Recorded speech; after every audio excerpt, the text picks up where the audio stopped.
Hello, everyone.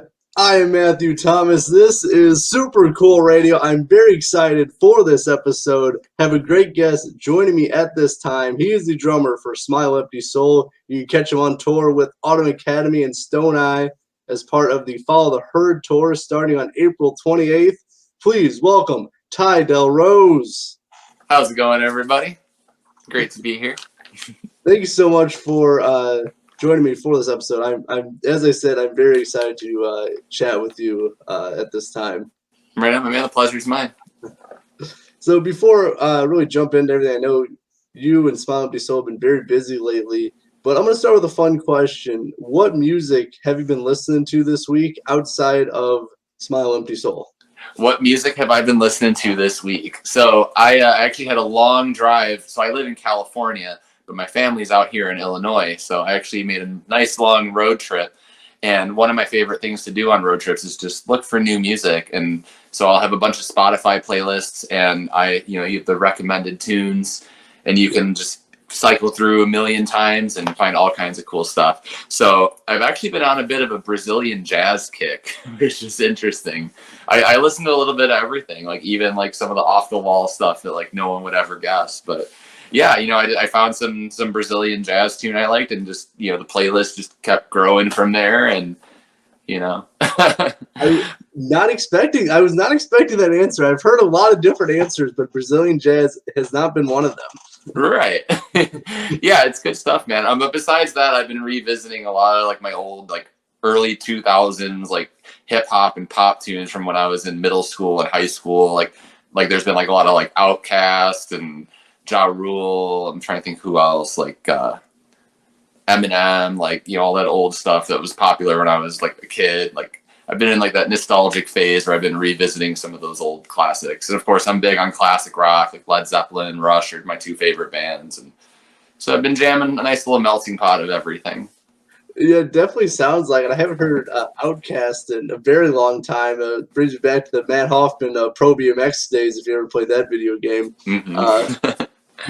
So it sounds like, as you said, a very nice melting pot, a lot of different music, a lot of stuff I was not expecting, but I could dig it. I can get down with that. That's awesome. Yeah, I find beauty in all kinds of music. Like I don't like to limit myself to just rock or just pop or just anything, like there's beauty to be found in everything. Oh yeah, for sure. This year I've definitely been consciously trying to like listen to stuff I maybe normally wouldn't listen to. I'm not trying to listen to like bad, music I know I won't like, but like just trying to expand my kind of, boundaries and horizon with a lot of different music. So that's what I've been trying to do this year at least. That's awesome. It's always a good time. Oh yeah, for sure. Now, as for you, so before Smile Empty Soul, how did you get started as a musician? Okay, so when I was in 5th grade, my band director came to our classroom and was telling us about the band program. And as soon as he mentioned that we were going to record a CD, I was sold. I was like, ooh, I'll do it. So we had to pick 3 instruments that we wanted to learn. And for me, it was between the saxophone, the trumpet, and percussion. And I really wanted to do the saxophone first because I just thought the saxophone was a cool instrument. But when I went to hold it, I was a scrawny little kid. I wasn't very strong, and the sax was kind of heavy for me. So like, this isn't going to work. So when I tried the trumpet, like there's a certain way you got to blow into it, like a certain technique, and I couldn't figure it out.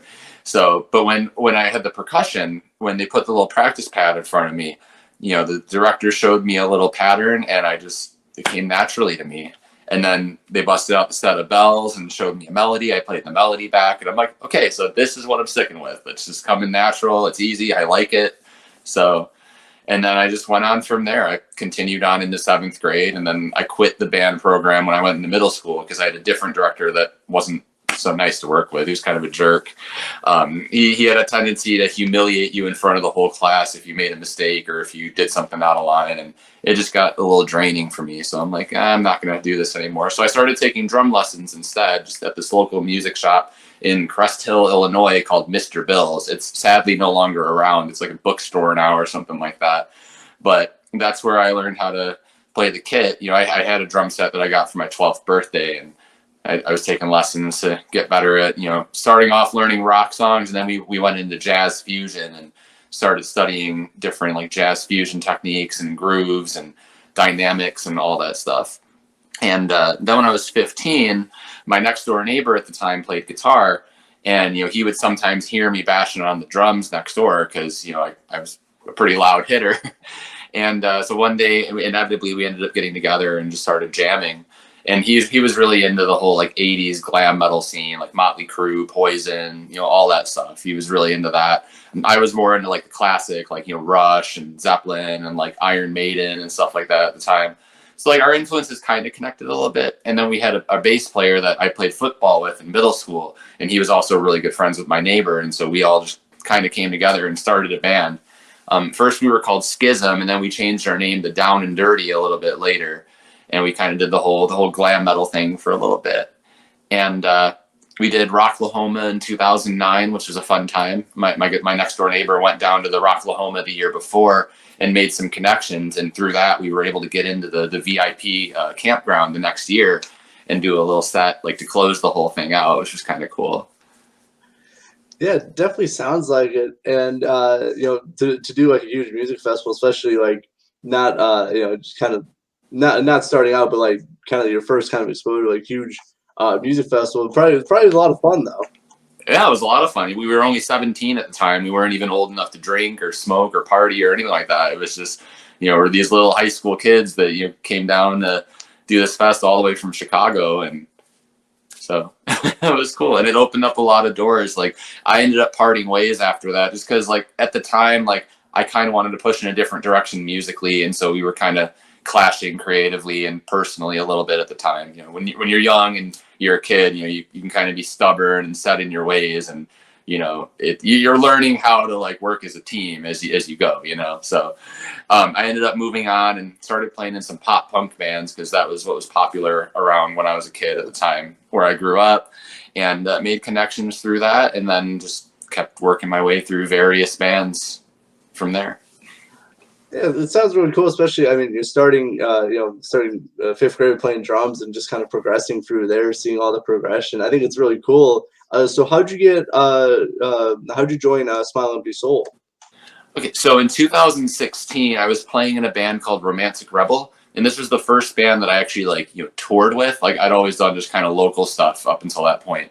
And I was actually at a point in my life where I'd been in so many bands, trying to find the right group of guys or trying to get to a certain point, and it just didn't feel like anything was happening. So I was kind of at this point where I was disillusioned and I was ready to succumb to the whole 9-to-5 lifestyle and all that. But I had made a band mix profile back in like 2012 or 2013 when I was in a band, and we were kind of limited to our schedule, and I'm like, well, I want to do a little bit more, so I'm just going to kind of put myself out there and see what happens. And for a couple of years, like I didn't really get anything off of that profile.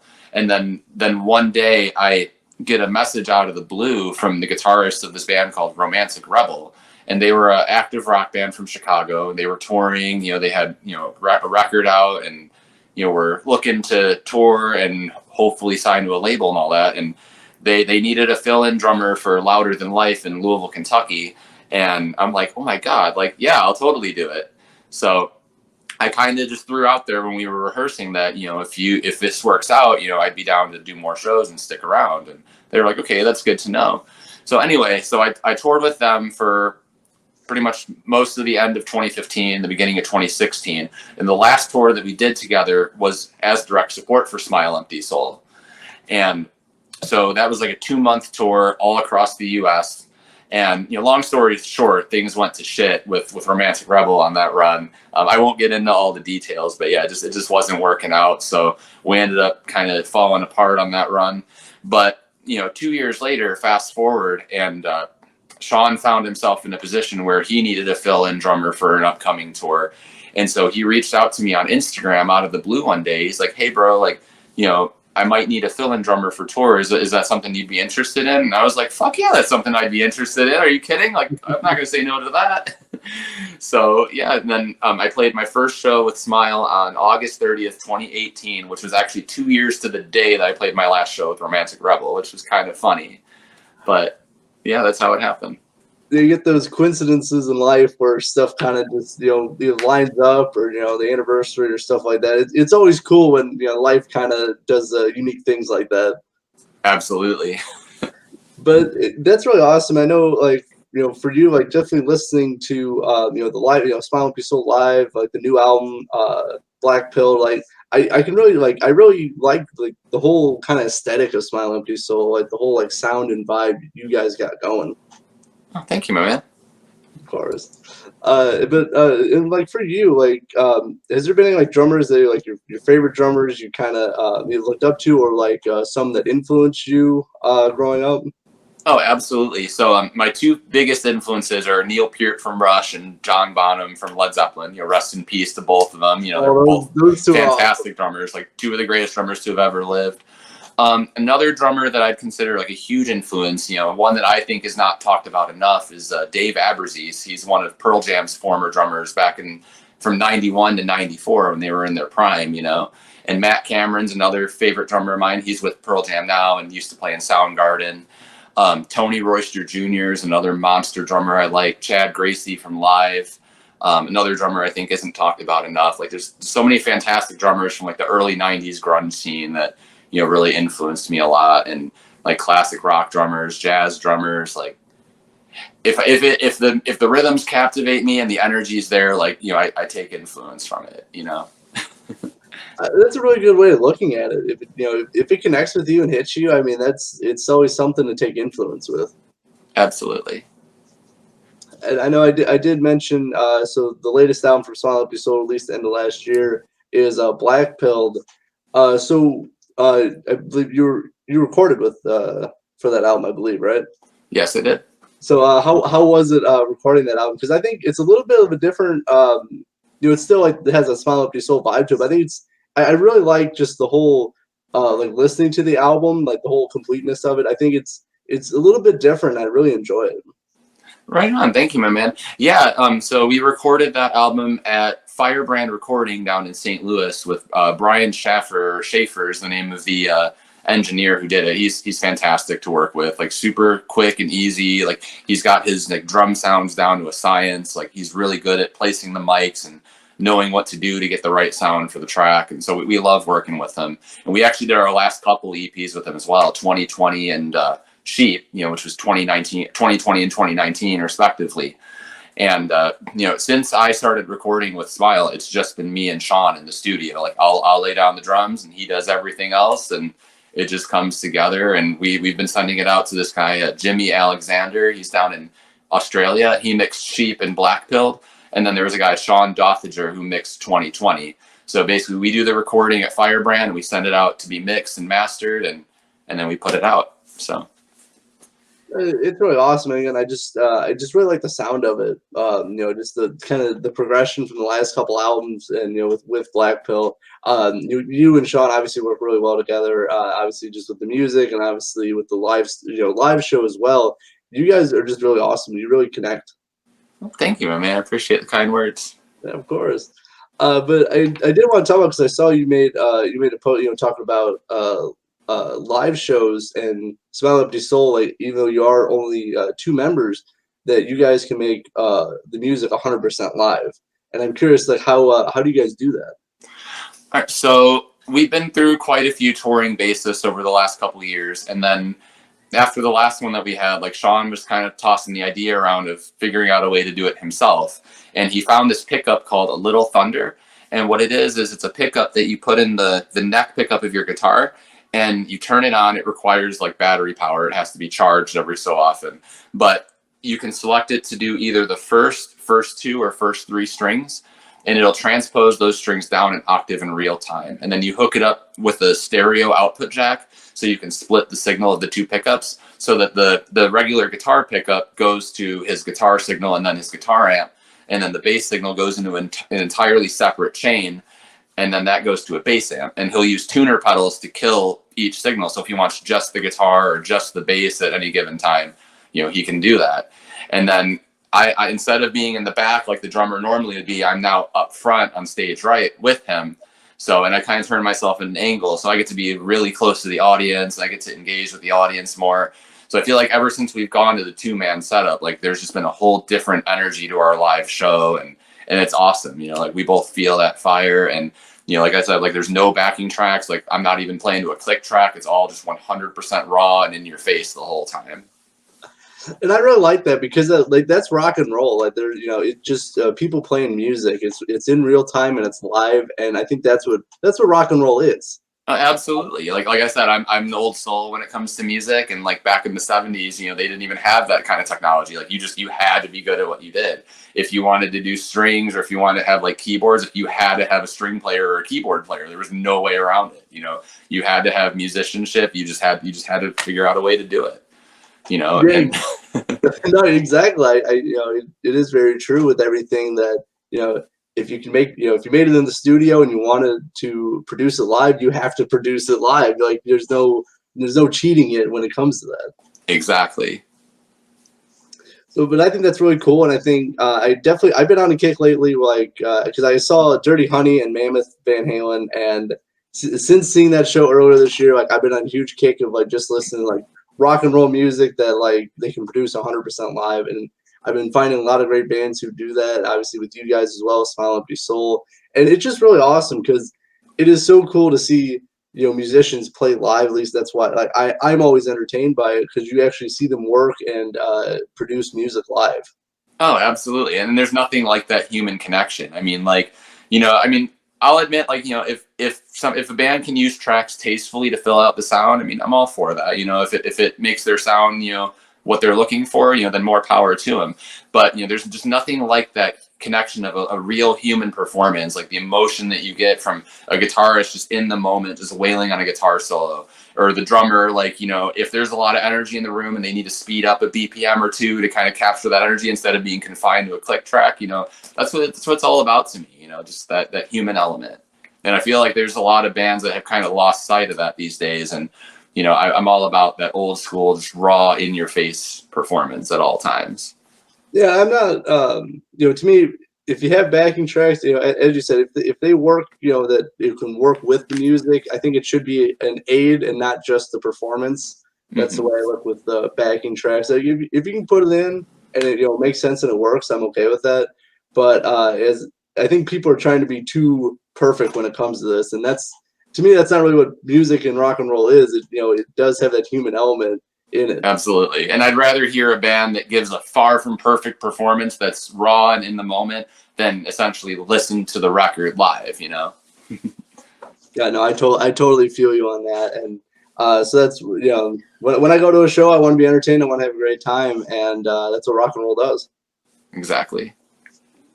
So I did want to talk because I'm repping an Almas shirt here. I know you were your Oh, friend nice. with the Almas. I know you went on tour with another with the Almas, who we were good friends with, but also a band who I'm also good friends with, Autumn Academy, for the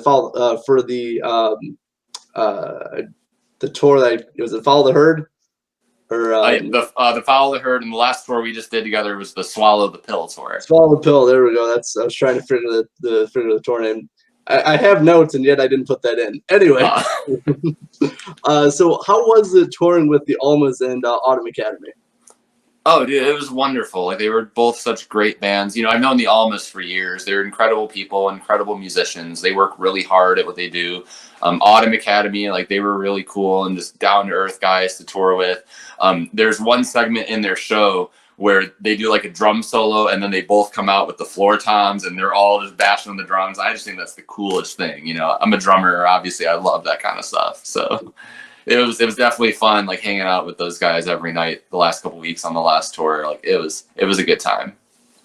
Oh yeah, no, I've hung out with both the Almas and Autumn Academy. Both really awesome bands, very hardworking bands. Like they're always constantly like improving themselves, adding new things to their show because the drums with Autumn Academy, just watching the way they progress with it, the way they do things. I'm always impressed when they have the drums next to each other and both Brandons are playing it, and you see for a little bit that they're actually hitting one on each drum and they're going in between each other, in between their arms to do it, like to line up with the other person. It's pretty incredible. Oh, you can tell they rehearsed that like crazy. Like, it's like one of those little drum line cadences where they do all these like complex rudiments and techniques, and then they kind of interact with each other. Like, there's a part where they like click the sticks and then they both just go ham. Like it's fucking cool. Oh yeah, no, they're as I said, both are really awesome bands. So if you get a chance to see them live, definitely people should definitely check them out. But I know you were going back out on tour with Autumn Academy and Stone Eye for the Follow the Herd tour. I wrote that tour name down. So how's it feel to be touring with both those bands again? Again with Autumn Academy, but also Stone Eye coming up. I know you're hitting a lot of Midwest dates. I know you got their Fort Wayne date coming up pretty soon as well. Mm-hmm. Yeah, I'm really looking forward to that. So we actually kick off in 6 days in Joplin, Missouri, which the Almas are actually going to be joining us for that one instead of Stone Eye, because that was one that was supposed to happen on the last tour that we had to reschedule because of the weather. There was like a giant snowstorm that came through, and it just made the travel almost impossible. So yeah, we're doing it in 6 days. That should be a great show. I'm looking forward to hitting, some of the areas that we haven't hit in a long time. Like we're going back to like Ohio and Pennsylvania. We haven't played Pennsylvania in like 3 years. So I'm really excited to go back there. West Virginia, I don't think we've ever played, or no, we've played. It's been like 3 years again though. So yeah, that'll be fun. And then of course I know Autumn Academy is from like the Michiana area, so I'm sure those shows will be great. And then the Stone Eyes, I believe they're from Pennsylvania as well. So getting to play in their hometown market, for their fans, like, and hopefully introduce some people who maybe haven't heard of Smile, like that'll be a good opportunity for sure. I'm looking forward to it. Oh yeah, definitely got great tour dates lined up for the Follow the Herd tour, and plus I know in the fall you'll be coming to my hometown, South Bend, coming up I believe September. Yeah, Cheers Pub. Yeah, hey, and yes, the infamous Cheers Pub. So I'll be at that show for sure. I definitely look forward to rocking out with you. But a lot of great shows coming up. But for you, like, how do you prepare for a tour? I just practice as much as I can on my own. Like I'll get like a little routine going where like maybe like a couple weeks before I leave, like I'll make a Spotify playlist of all the songs we're gonna do on the tour and just kind of jam along. And then over time, like after I've jammed them once or twice, then I'll take the backing away and I'll just play the songs from memory and just go for it. And I have a little app, called Live BPM that I use to like track my BPMs in real time while I'm playing, so I can see like how well I'm keeping time on each song without any backing whatsoever, just going from memory. That way, no matter what, I know that I'll be solid when it comes time to get on the road. Because we don't, we live so far away. Sean lives in Arkansas now, and I live all the way out in California. So there's not really any way for us to get together and rehearse. So basically, the sound checks are our rehearsal time. Like when we get into the club, we'll jam like 2 or 3 songs, and it's whichever songs we think we need to work on. Or what we've been doing is we've got studio time coming up. So the songs that we're going to record, we'll use the sound checks to work on those songs and kind of bring them together. And for those, I will throw a click track on because we do record to a click in the studio. And we just try to figure out what's the perfect tempo for that song. Like, does it need to be sped up or slowed down at all? Like, are there any parts that we still need to refine? So that's how we use our rehearsal time. Yeah, and I didn't know you guys really like the sound check for you guys is really like, actually, seeing each other, to actually, pretty much rehearse and actually, hammer out some songs too, as well. So it is very important. Like I thought sound check was really for sound, but for you guys, you actually use it very beneficial to play together. Yeah, absolutely. I mean, we've got to make the most of the time we've got, and either way, like whether we're playing songs we know or that we're working on, like we're still, he's playing hard, he's singing hard, and I'm of course bashing away on the drums. So we're still getting that sound dialed in as we would for the show, but we're also being productive with that time at the same time. Yeah, really no time wasted for you guys, using it very, very wisely to actually hammer out some stuff and to pretty much almost rehearse. So that's pretty cool. Absolutely. And then we always try to like schedule studio time like either right before or right after a tour. That way, we're already together and we can just go in together, spend a couple days in the studio. And then once I'm all done doing the drum tracks, and like sometimes we'll film a music video, because our music video guy that we've been working with, Juan Ibanez, he's also in St. Louis. So it works out perfect that we can just knock out all that stuff, and then I can go home to California afterwards or wherever I end up going. Yeah, it kind of makes sense too, because like you guys are already kind of warmed up from tour, instead of having to go back, take rest up, you're already kind of in the mode, you're already game to do it, so you might as well just strike while you guys are still warm and still hot doing this. Oh, absolutely. So it makes a lot of sense. And now for you, is there any songs that like you really enjoy playing live? So one song that we started playing on the last tour that we didn't play at first when we went to the 2-man setup because it's one that's got a really cool bass line, but we figured out a way to pull it off, and it's 1984, which is off of our Sheep EP. That one's got a really cool groove to it. It's got some odd time signatures going on, and so it's definitely one that requires a lot of concentration on my end, but it's just such a cool song to play. I really love playing Bottom of the Bottle. You know, it's the hit that everybody loves. It's got a lot of energy. It's in your face. You know, I love like just seeing people go nuts when we play it. Like, it's one of those, like, I really have to, like, you know, I can't contain the energy that I've got when that song comes in. I'm just like, you know, bashing away. Entitled is another fun one off our 2020 EP. That's another just in your face, like just pounding the piss out of the drums the whole time. So basically any song where there's a lot of energy and I can just hit hard and just unleash that energy, like it's always fun. Oh yeah, for sure. It's fun.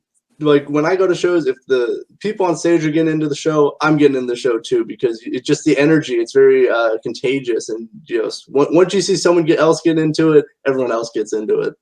Oh, absolutely. And for you, how many drumsticks do you go through in a show? It really depends on the night, my man. Like, you know, I try to work on my technique. You know, as hard as I hit, I try not to hit through the drums. I try to make it more of like a circular motion. You know, that's one thing I learned from Neil Peart. You know, like as hard as he hit, he like almost never broke sticks. So I sometimes have nights where I don't break any sticks. I have nights where maybe I'll break 1 or 2. I've had nights where I've broken like 10 in like less than 45 minutes. So it really just depends on how hard I'm hitting and if I'm being mindful of my technique or not, you know. Yeah, I mean, well, technique's very important. Just Neil Peart, I think he had like that whole technique down. He was super sound with everything he was doing and very mindful of everything. Like technique was so perfect with him. Yeah. You know, the one thing, like I do break a lot of sticks, but I've also been breaking my snare a lot. Like I feel like every tour there's something, like either like some of like the lug casings, like the swivel nuts inside the lugs will actually like snap, and then I'll have to like go in and unscrew everything and fix it. Like it happens at least once every tour. And sometimes the bottom head will break, sometimes the top head will break. I've actually had one time, I think like one of the tension rods actually broke in half, which I've never had happen before. I've never heard of that either. I know. It's like sometimes I don't realize how hard I actually hit until like stuff starts going wrong. It's not supposed to go wrong. But yeah, I mean, I do hope for the upcoming tour, nothing breaks, but I don't know, it's not a guarantee. But I hope the best for you and your equipment. Oh, thank you. I did bring a bunch of extra parts just in case it happens, so that way I'm prepared. I'm going to do a nice little repair job on the snare and get it ready, and hopefully I won't have any issues with it after that. Did you bring duct tape with you? Oh, we always carry that. Okay, good. It's kind of an essential. That's right. Duct tape is, I can't think of like that or like the flex tape stuff, mostly because I just like the way the enthusiasm of him slapping flex tape on made me want to buy some. So nice. And something I just thought of, I know we're still talking about the live show, but was it a little bit of a transition for you and Sean to go from, you know, a 3-piece with a bassist to now just you and Sean? Was there a little bit of like a learning curve with that? A little bit. I mean, so Sean had to completely relearn how to play some of the songs, you know, because there's some songs where now he's responsible for keeping the low end. So there might be some chords he did in a certain spot in the guitar that he would have to do it somewhere else to get the low end right. But also, like, it's a matter of him being able to do that and sing at the same time. And there's some songs that we just can't do anymore because it's either the bass line's way too different and it would really take away from the overall sound of the song, or it's just too hard to do. Like there's a lot of pedal dancing that's required, like having to start and stop the signals, you know, at certain times. So like there's some songs that we just can't do. So we really just had to sit and figure out, okay, which songs can we do with the setup? And fortunately, like a lot of the hits we can still do because they're pretty simple. You know, the chord progressions are relatively straightforward. The bass line follows along for the most part. So it's not really too much different. For me, it didn't really change much other than the fact that I'm closer to the audience.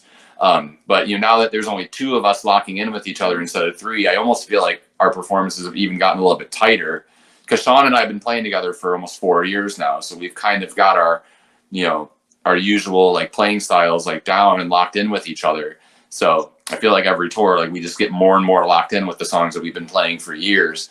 But also like, you know, the new songs that we've done, you know, there's certain chemistry there, and because we've been writing them with the 2-man setup in mind, so I feel like it's just been gelling together pretty easily. The first tour, like, was kind of like the test run, because we started doing this right before COVID came and like canceled our tour plans for all of 2020.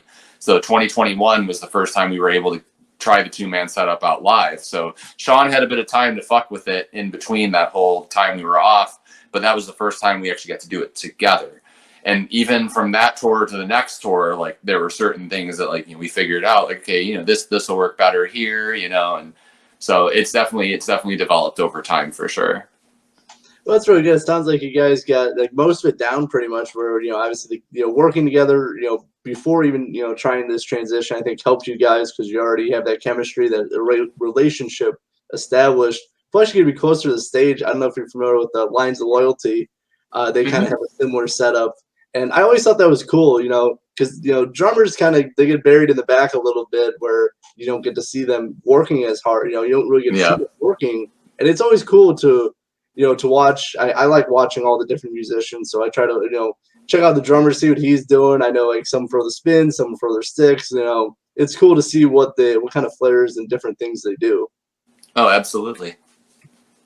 So as I'm kind of closing out this interview, I do got some couple questions. Question I've been throwing into this in my interviews lately because I'm always curious. Okay. What have been your favorite moments from Smile Empty Soul so far? Some of my favorite moments. Okay, well, that's tough because there's been a lot of great experiences. It's cool. Like, we've done a lot of really cool shows, a lot of tours, and some pretty neat places. One of our favorite things to do, like, when we're off the stage, is try to find cool restaurants to eat at, like really, really cool, like, local joints wherever we're at that just have really good food.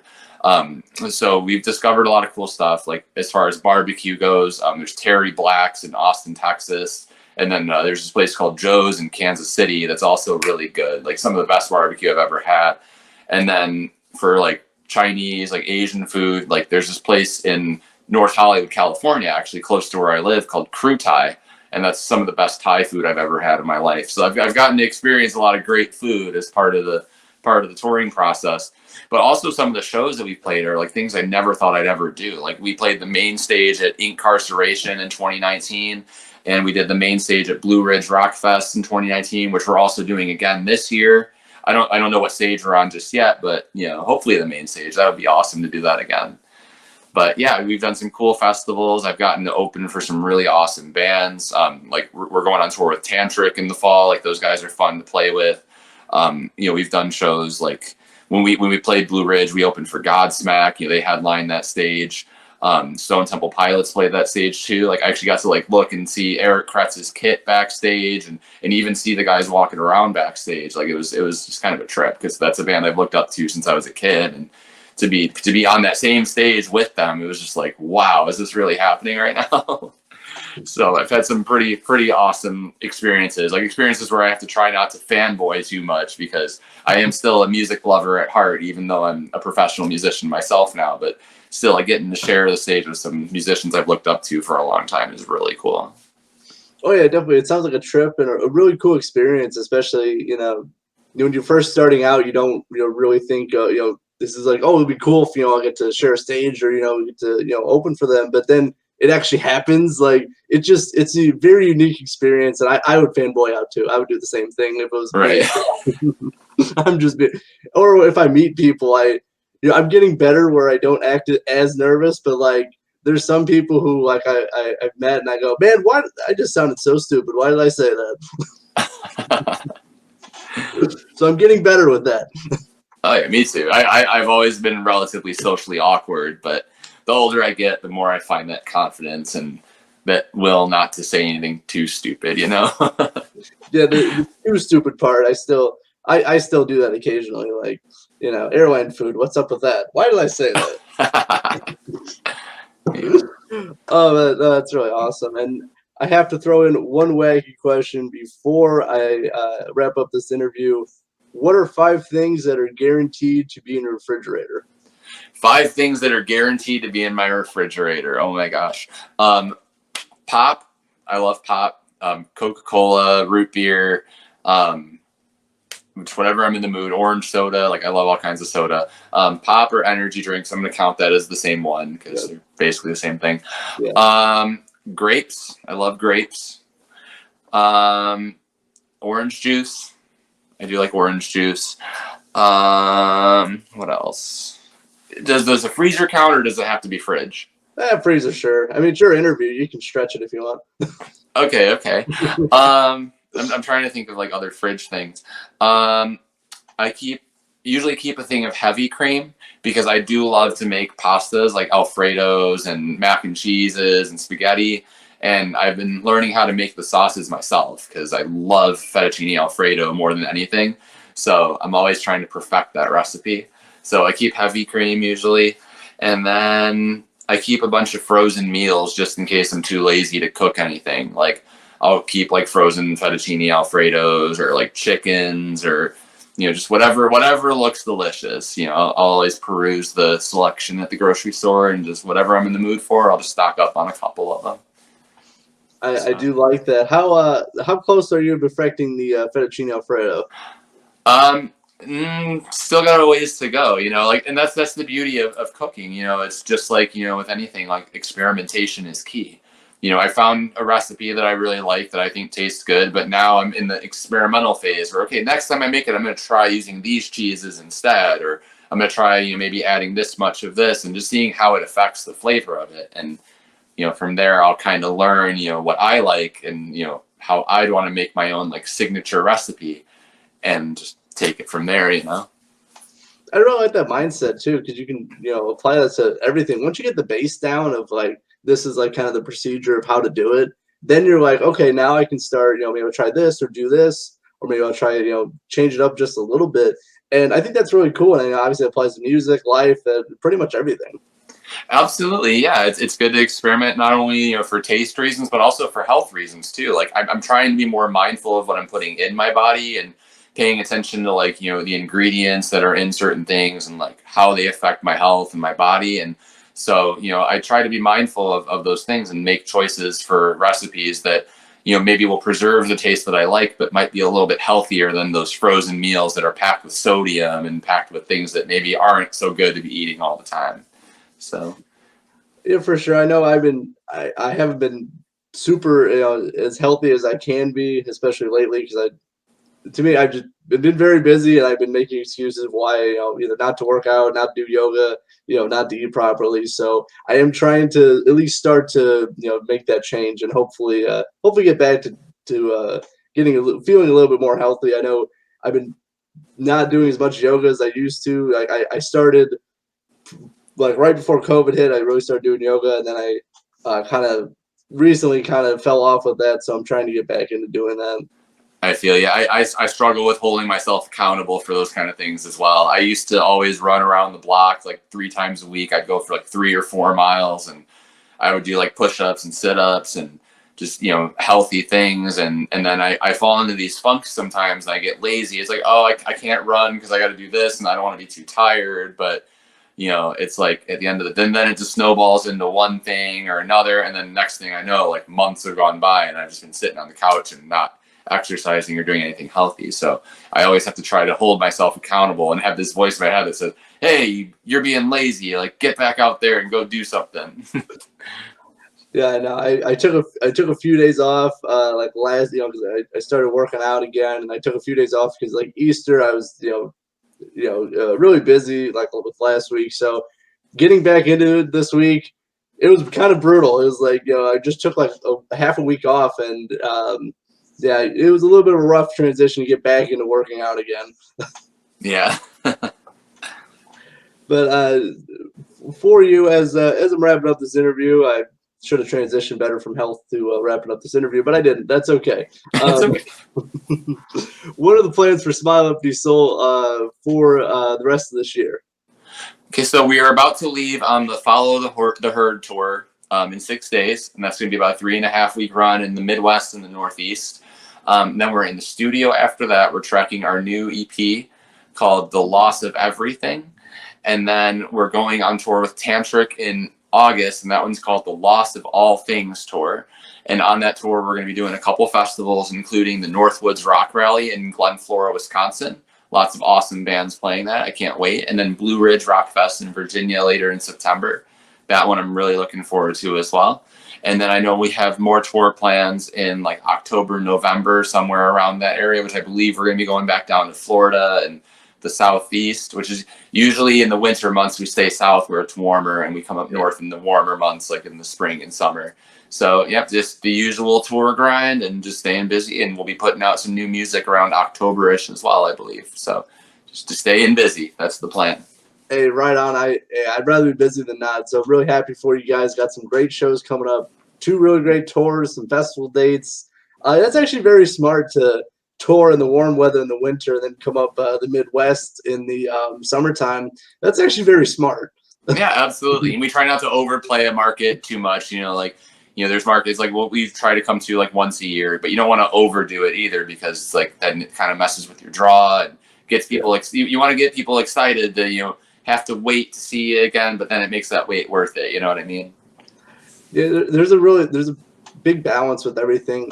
You want to obviously go to shows, get the draw, but also, not keep going back to the same place, because then the well is going to dry up, and you're not going to get as big of a draw every time. So there's really a balance with everything. People think you just go around playing shows, but there's so much, to actually plan out shows, do shows, and really think about it.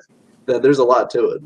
Yeah, absolutely. We actually get a lot of comments on our social medias. Like I'll see like when we make our tour announcements, like we'll see people be like, "Hey, how come you're not coming to Texas?" or "How come you're not coming to Florida?" It's like, well, the last tour we just did like 7 Florida dates, and we just did like all these Texas dates. Like it's gonna be a minute before we come back, because we can't do Texas ever. I mean, I'd love to do Texas every tour if we could, but unfortunately, like we do have to space it out every so often, just because if you overplay, that's not a good thing either. So, but for people who are keeping up on our tour dates, the best place to do it is obviously social media.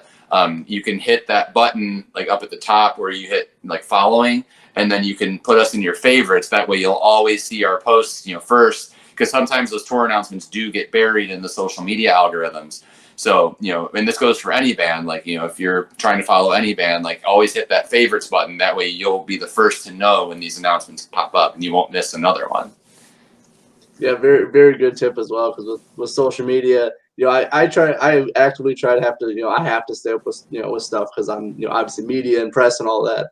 But yeah, if you're not really looking for stuff, like it doesn't come to you, and you have to like come, you have to come to it pretty much. Yeah, I'm finding more and more that's true these days. Like, and I've seen, bands make announcements like, or I'd see that they played somewhere close to me like months ago. I was like, oh my God, how did I miss that?